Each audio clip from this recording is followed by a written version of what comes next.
Perkenalkan, saya Vita Purnamasari, dosen program studi keperawatan anestesiologi Fakultas Ilmu Kesehatan Universitas Aisyah Yogyakarta. Pada kesempatan kali ini, saya ingin menjelaskan tentang rencana pembelajaran semester atau RPS pada mata kuliah Kebutuhan Fisiologi Dasar Manusia. Jadi, untuk mata kuliah Kebutuhan Fisiologi Dasar Manusia ini nanti akan ada 4 SKS besarannya dengan 2 SKS teori dan juga 2 SKS praktikum. Untuk mata kuliah Kebutuhan Fisiologi Dasar Manusia ini nanti berada pada semester 2 pada semester genap tahun akademik atau tahun ajaran 2021-2022. Mata kuliah Kebutuhan Fisiologi Dasar Manusia ini merupakan mata kuliah wajib yang harus diambil oleh seluruh mahasiswa keperawatan anestesiologi Universitas Aisyah Yogyakarta. Untuk tim teaching pada mata kuliah Kebutuhan Fisiologi Dasar Manusia ini terdiri dari 6 dosen dengan 1 dosen sebagai penanggung jawab mata kuliah dan juga 5 dosen yang lain sebagai anggota untuk pengampu mata kuliah ini, dengan salah satu anggota pada pengampu mata kuliah ini adalah saya. Untuk deskripsi singkat mata kuliah Kebutuhan Fisiologi Dasar Manusia ini atau biasa disingkat dengan KFDM, ini adalah setelah mengikuti perkuliahan Kebutuhan Fisiologi Dasar Manusia, mahasiswa diharapkan mampu untuk mengetahui, memahami, dan juga menguasai sehingga dapat mengimplementasikan teori, konsep, dan prinsip dalam pemenuhan kebutuhan dasar manusia, baik nanti berupa fisik, psikologis, ataupun spiritual yang diperlukan dalam praktek asuhan keperawatan anestesiologi melalui pendekatan proses keperawatan dengan memodifikasi sesuai dengan perkembangan ilmu dan pengetahuan yang terkini. Untuk capaian pembelajarannya, ada 3 capaian pembelajaran dalam mata kuliah ini. Yang pertama adalah mahasiswa mampu menjunjung tinggi nilai kemanusiaan dalam menjalankan tugas berdasarkan moral, etika, dan juga agama. Yang kedua adalah mahasiswa mampu menguasai konsep teori dasar keperawatan dalam pemenuhan kebutuhan dasar manusia dan juga mengaplikasikan komunikasi efektif. Yang ketiga adalah mahasiswa mampu melakukan pendidikan kesehatan secara logis, kritis, dan sesuai dengan standar kompetensi kerja di bidang keperawatan anestesiologi. Untuk metode pembelajaran yang digunakan dalam mata kuliah Kebutuhan Fisiologi Dasar ini menggunakan metode pembelajaran sinkronus dan asinkronus yang nantinya dengan pembelajaran tatap muka secara langsung baik untuk praktikum dan juga dikombinasikan dengan pembelajaran secara daring ataupun online dengan menggunakan atau dengan Lensa Unisa, yaitu website yang sudah disediakan oleh Universitas Aisyah Yogyakarta. Untuk metode penilaian untuk mata kuliah Kebutuhan Fisiologi Dasar Manusia ini dengan melalui beberapa metode penilaian. Yang pertama ada ujian CBT atau Computer Based Test untuk mengetahui seberapa paham atau seberapa pemahaman mahasiswa terkait dengan teori yang sudah dipelajari di mata kuliah ini. Untuk CBT atau untuk Computer Based Test itu nanti indikator penilaiannya adalah dengan ketepatan dalam menjawab. Selanjutnya adalah dengan ujian praktikum. Jadi ujian praktikum ini mahasiswa nanti metode penilaiannya adalah dengan menggunakan ujian skill yang penilaiannya menggunakan rubrik penilaian prosedur praktikum. Sehingga nanti untuk indikatornya adalah indikator bagaimana ketepatan mahasiswa dalam melakukan prosedur skill yang sudah diajarkan.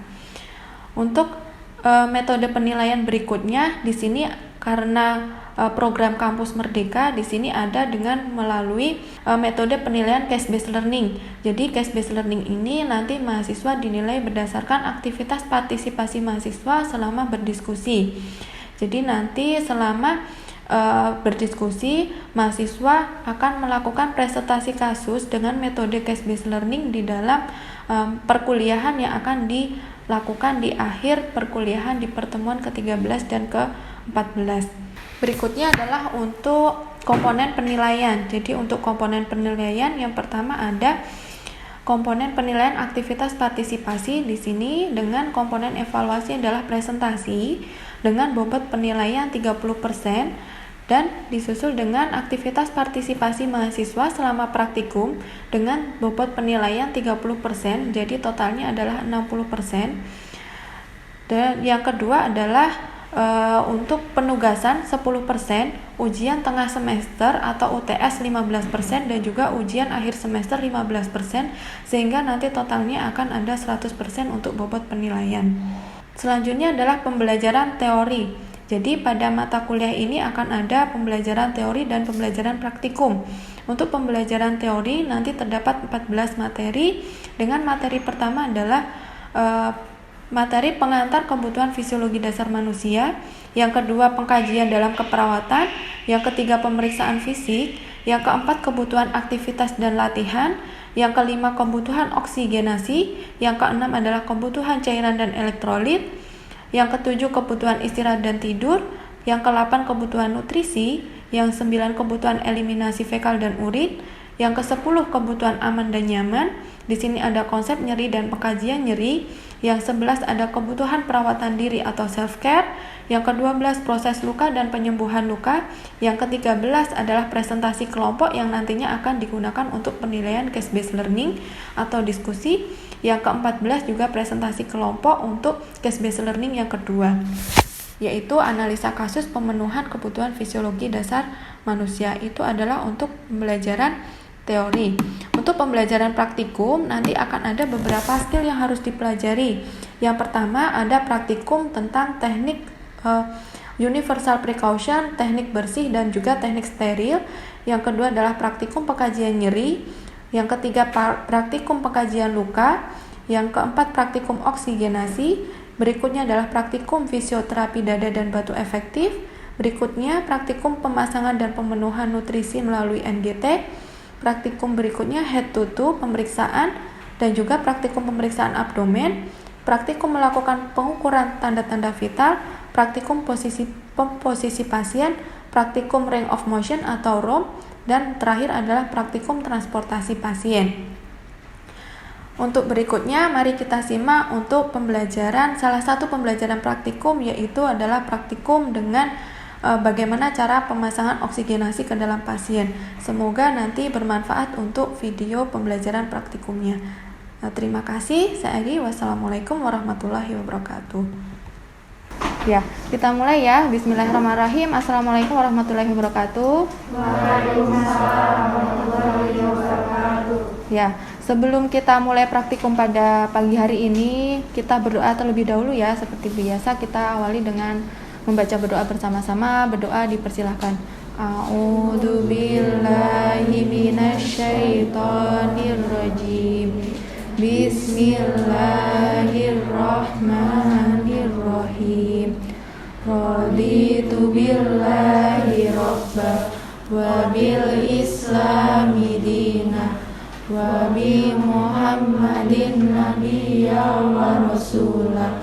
Rabbi zidni ilma warzuqni fahma.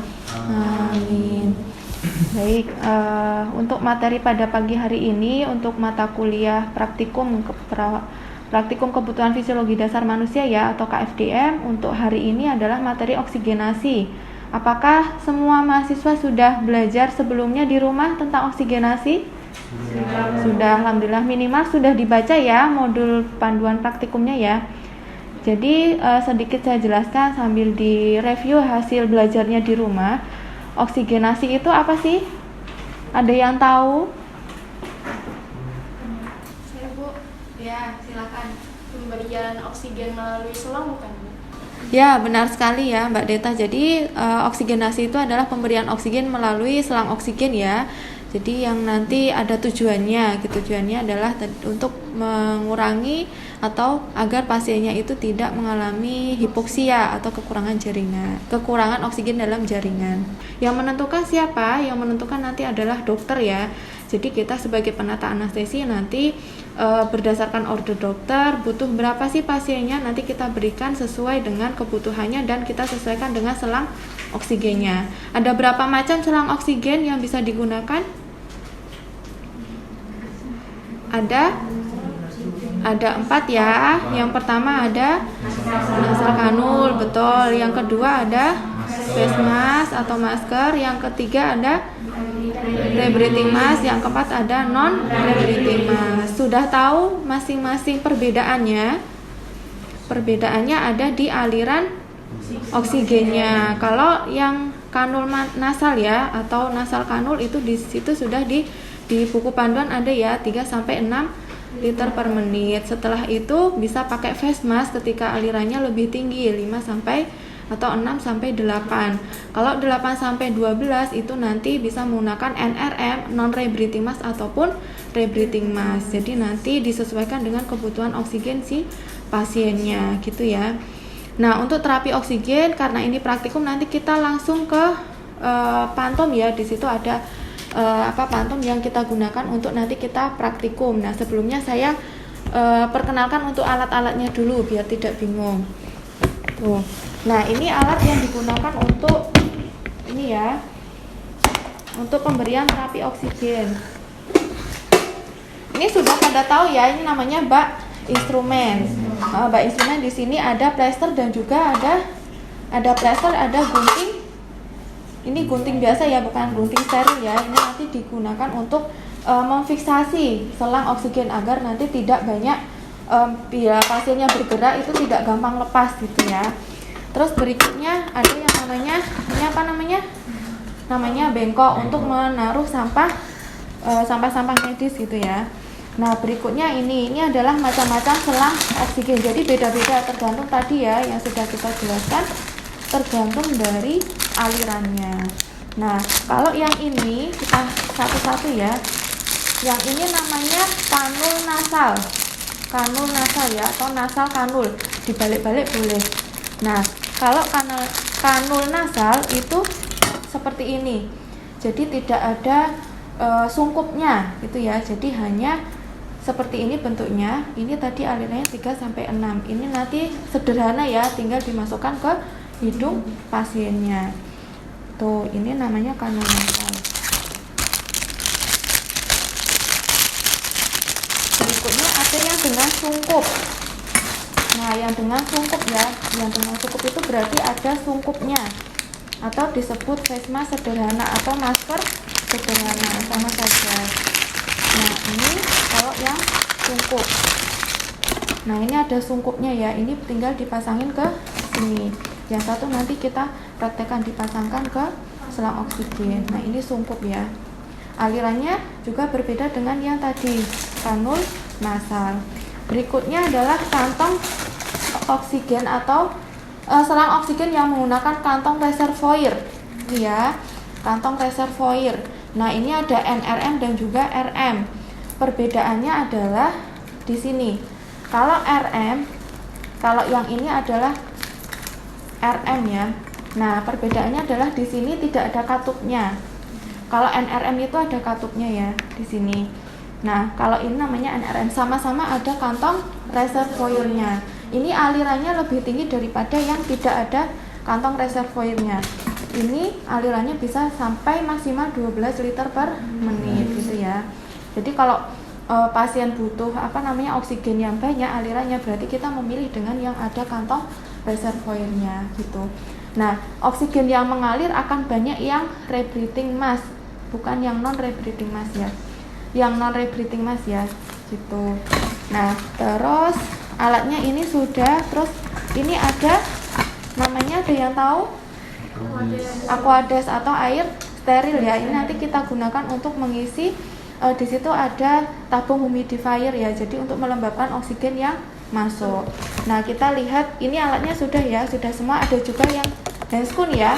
Handscoon karena ini prinsipnya bersih. Jadi bukan steril, jadi menggunakan handscoon bersih. Gitu. Nah, sekarang ini kita ke alat berikutnya, tabung oksigen, karena selang itu nanti akan kita sambungkan ke tabung oksigen. Nah, di sini ada tabung oksigen ya. Ini yang ukurannya kecil. Jadi nanti kalau di rumah sakit ada yang ukurannya besar. Jadi sama saja sesuai dengan ukurannya. Kalau ukurannya besar berarti kapasitas oksigennya akan lebih banyak. Kalau kecil ya berarti kecil. Jadi ini nanti bisa diisi ulang. Itu ya. Terus untuk mengecek oksigennya masih atau tidak, ini kita tinggal memutar searah dengan jarum jam. Di sini sudah ada tandanya ya. Nah, kita putar. Kalau ini naik, berarti oksigennya di sini masih ada atau masih isi gitu ya. Tuh, itu untuk mengetahui apakah oksigennya masih atau tidak. Nah, ini tabung oksigen, yang ini namanya flow meter. Flow meter itu nanti gunanya untuk tadi alirannya berapa sih yang diberikan untuk pasiennya. Jadi ini bisa kita sesuaikan gitu ya. Misalnya 3 liter per menit, berarti ini kita setel sampai ke 3 liter. Kalau misalnya 5 liter, berarti kita naikkan ke 5 liter. Begitu seterusnya. Gitu bisa dipahami? Nah, ini kalau ini dimatikan. Nah, yang ini namanya adalah tabung humidifier. Nah, ini yang nanti akan kita isi dengan air steril gitu ya. Jadi sebelum ke pasien, ini pastikan sudah terisi. Gunanya untuk apa? Ini untuk melembabkan oksigen yang masuk. Jadi kalau pasien itu mendapatkan oksigen, itu biasanya nanti akan kering ya lama-lama ya di hidung ya. Nah, itu bisa kita lembabkan dengan ini air steril tadi. Jadi ini diisikan ke sini. Sebatas di tanda ini. Misalnya ini belum sampai ke sini, berarti kita lepas ya. Kita lepas, terus kita isi dengan menggunakan air steril. Tuh. Kita isi sebatas dengan di sini ada tulisan level dari air yang kita isikan. Seperti ini. Kalau sudah, kita buang ke bengkok ya. Nah, terus kita taruh di sini lagi.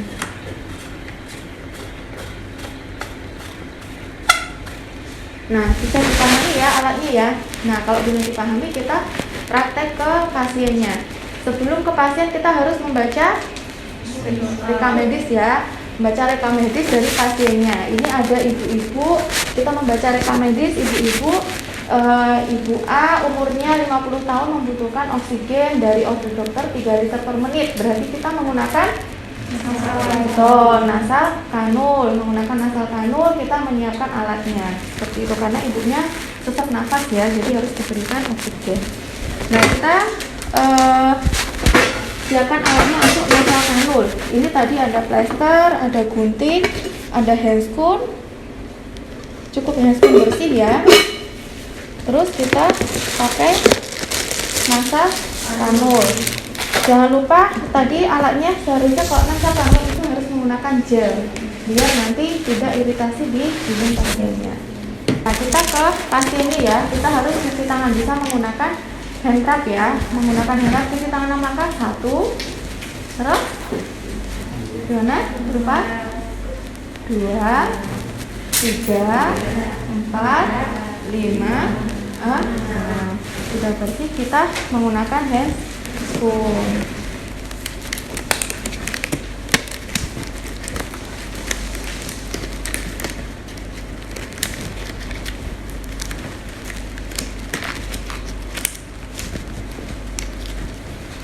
Handscoonnya cukup handscoon yang bersih, tidak perlu handscoon steril.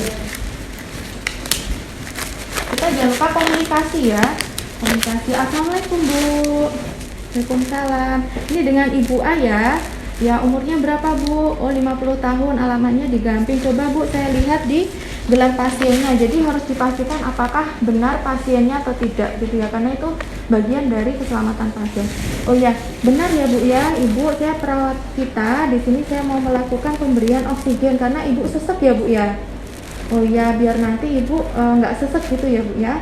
Kalau gitu waktunya nanti sekitar cuma sebentar saja Bu, sekitar 3 menit saja, tapi setelah dipasang jangan dilepas-lepas lagi ya Bu, karena kalau dilepas nanti Ibu sesek lagi gitu. Sebelum saya mulai, ada yang mau ditanyakan Bu? Tidak ada. Kalau gitu bismillahirrahmanirrahim, kita mulai ya Bu ya. Ini kita bisa memberi bantal agar posisi pasiennya agak tinggi atau bisa menaikkan bed pasiennya. Itu ya, karena itu bisa mengurangi sesak nafas dari pasiennya. Nah, setelah itu kita tadi karena kebutuhannya 3 liter maka menggunakan kanul nasal ya, cukup kanul nasal saja. Terus kita pasangkan ke tabung oksigennya yang sudah kita cek tadi ya, sudah kita cek apakah terisi atau tidak, sudah kita cek pastikan ada air sterilnya atau tidak, ternyata sudah berfungsi, baru kita sambungkan. Disambungkan ke sini ya, di tabung humidifiernya. Terus setelah itu sebelum dipasangkan ke pasiennya, itu kita cek dulu apakah selangnya itu berfungsi atau tidak dengan cara ini dinaikkan, terus ini kita taruh di sini. Idealnya kalau selangnya berfungsi, oksigennya masih akan ada udara yang keluar gitu ya. Kalau sudah ini dimatikan dulu, jangan lupa dimatikan dulu, jangan langsung dipasangkan ke pasien, karena pasiennya nanti kaget. Terus kita kasih gel, kita berikan gel di ujung, di sini ya, di ujung secukupnya saja, nggak usah terlalu banyak gitu. Nah, setelah dikasih gel baru kita pasangkan ke pasiennya. Ibu permisi ya, ini dipasangkan ini ya Bu ya, selang biar nanti tidak sesek ya Bu. Nah, kita pasangkan di lubang hidung pasiennya, terus ini bisa kita fiksasi di sini ya, atau dipaskan dengan kepala pasien gitu.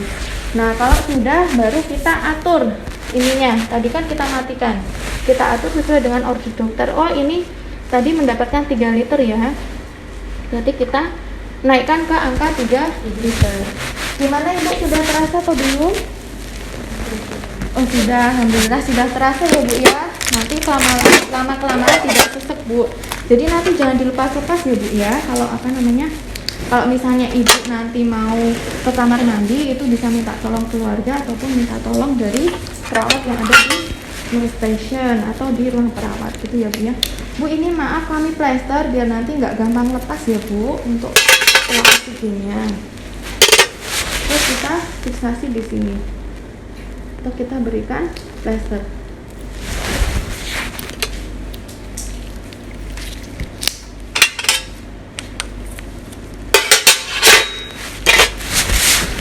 Nah, di sini.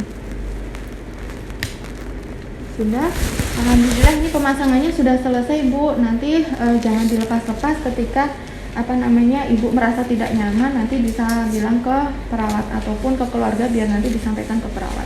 Gitu ya Bu ya. Sebelum saya permisi, ada yang mau ditanyakan terlebih dahulu Bu? Oh tidak ada. Kalau tidak ada, saya permisi dulu. Nanti saya kesini untuk mengecek keadaan Ibu lagi ya Bu ya. Saya permisi. Assalamualaikum. Salam. Nah, sudah selesai. Jadi seperti itu ya. Cukup simpel ya. Ya cukup simpel, cuma kita harus menentukan alat yang nanti kita pakai sesuai dengan instruksi dari dokternya. Gitu ya. Nah, setelah ini saya harapkan nanti ada mahasiswa yang mencoba atau mempraktekkan ya, karena berdasarkan penilaian itu juga aktivitas mahasiswa selama praktek itu kan dinilai gitu ya. Jadi silakan nanti ada 1 atau 2 mahasiswa yang bisa mempraktekkan pemberian oksigen seperti itu gitu ya. Nanti kalau mau ada yang ditanyakan cukup boleh selama praktek berlangsung. Assalamualaikum Ibu, selamat pagi. Ibu, perkenalkan saya di sini penata anestesi Santi. Di sini saya akan memasangkan oksigen. Ini mohon maaf sebelumnya, dengan Ibu siapa? Saya cek dengannya dulu ya Bu. Oh iya, sudah benar dengan Ibu A. Alamatnya di mana Bu? Tempat dan tanggal lahir? Oh ya, sudah benar ya Bu ya. Jadi di sini saya akan memasangkan oksigen ya Bu. Tadi katanya Ibu kan sesek. Nanti waktu pemasangannya cuma sebentar ya Bu ya. Oh ya. Kalau misalnya sudah setuju, saya bisa mulai pasang ya Bu ya. Di sini tabung oksigennya sudah dihidupkan, sudah dipastikan bahwa tabung oksigen ini volumenya masih tersedia, dan kemudian disambungkan, dikonekkan antara face mask dengan tabung. Kemudian pakai handscoon. Kemudian saya pasang handscoon untuk menjaga kebersihan antara penata dan pasien.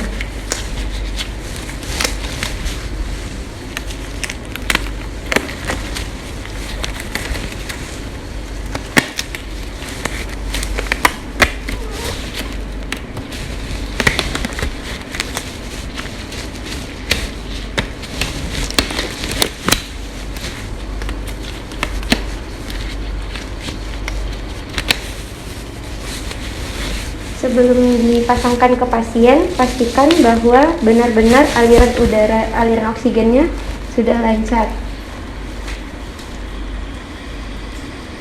Di sini saya memasang dengan volume 8 liter. Sudah dipastikan. dimatikan kembali.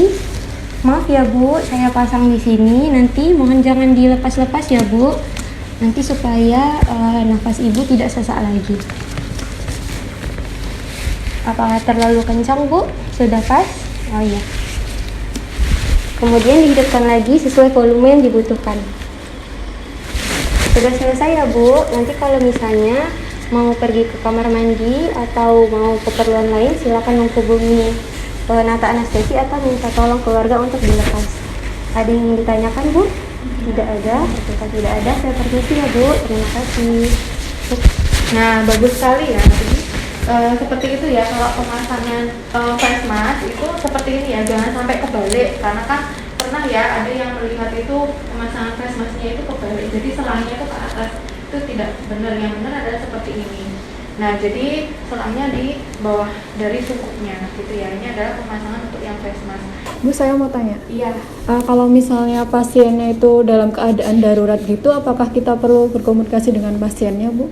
Oh iya, bisa kita pas kerjanya kebetulan di UGD gitu ya, atau kita sedang jaga di UGD. Kalau ada pasien yang dengan gawat darurat yang dia sudah sesek banget, terus frekuensi pernafasannya cepat, itu sebenarnya komunikasi itu perlu, komunikasi itu penting ya. Jadi kita walaupun pasiennya sadar, tidak sadar, itu tetap harus berkomunikasi, tapi tidak perlu serinci yang tadi ketika kita pasiennya itu dalam keadaan sadar dan juga di bangsal misalnya ya. Tapi kita harus tetap permisi, Bapak mau dipasangkan selang dulu, selang oksigen. Jadi kita harus tetap seperti itu. Bahkan kita pun harus memperkenalkan, Pak, saya perawat ini atau penata anestesi Denta itu mau memasangkan ini ya, selang oksigen biar Bapak nggak sesek kayak gitu. Cukup itu aja nggak apa-apa. Itu selama pasiennya kalau darurat gitu. Tapi kalau sebelum di rumah sakit misalnya kebetulan di ambulan kayak gitu ya, itu kan sering ada oksigen ya, itu sebenarnya cuma tinggal Bapak permisi ya dipasang selang oksigen dulu, itu cukup. Jadi kita lebih mengutamakan keselamatan pasien, tapi komunikasi itu tetap harus ada gitu ya. Jangan sampai misalnya Bapaknya tiba-tiba kok dipasang, dia kaget gitu ya. Nah, itu jangan sampai seperti itu gitu. Bisa sekejap ya. Ada lagi? Sudah cukup jelas ya untuk materi oksigenasi itu. Sekiranya juga cukup mudah dilakukan ya, karena untuk praktikum ini juga skill-skill dasar ya. Jadi besok minggu depan kita belajar tentang bagaimana cara pemberian cairan ke pasien gitu ya. Sebelum kita tutup atau kita akhiri, ada yang mau ditanyakan lagi? Tidak ada. Kalau itu kita akhiri dengan membaca hamdalah dan doa kafaratul majid sama-sama. Alhamdulillah,